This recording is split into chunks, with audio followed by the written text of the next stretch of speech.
मुंबई से सटे ठाणे के उल्लासनगर में एक बिल्डर के निर्माणाधीन कार्य को अवैध बताकर तोड़क कार्रवाई करने की धमकी देने और 50,000 का हफ्ता लेते कारपेंटर शांताराम शेलके को ठाणे की खंडनी विरोधी पथक की क्राइम ब्रांच यूनिट ने गिरफ्तार किया है।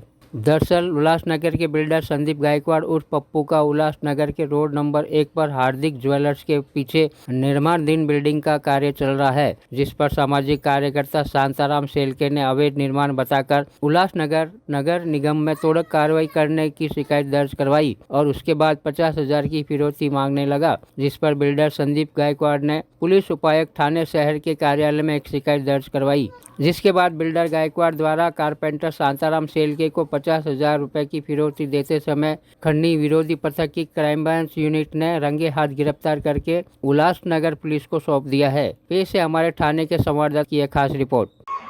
शांताराम जानू शेळके हा एक असंघटित कामगारांचा काय वार्ड अध्यक्ष आहे।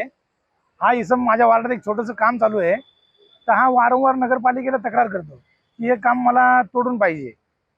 तर मग त्या ह्याने मी त्याला एक दोनदा भेटून त्याला समजवण्याचा प्रयत्न केला की बाबा आपला सर्वसाधारण एरिया आहे, आपला स्लम एरिया आहे, झोपडपट्टी गरिबांचे कामं असतात, असं काम नको करू, ठीक आहे असं।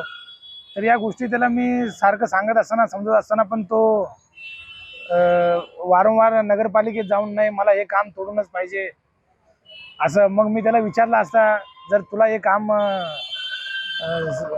पूर्ण करायचं आहे तर मला 60,000 रुपये द्यावं लागतील अशी याने रक्कम बोललेला, पण आमचं 50,000वरती बोलणं झालं की ठीक आहे मी तुला 50,000 देतो। तर मग ते पैसे घ्यायसाठी तो आला होता।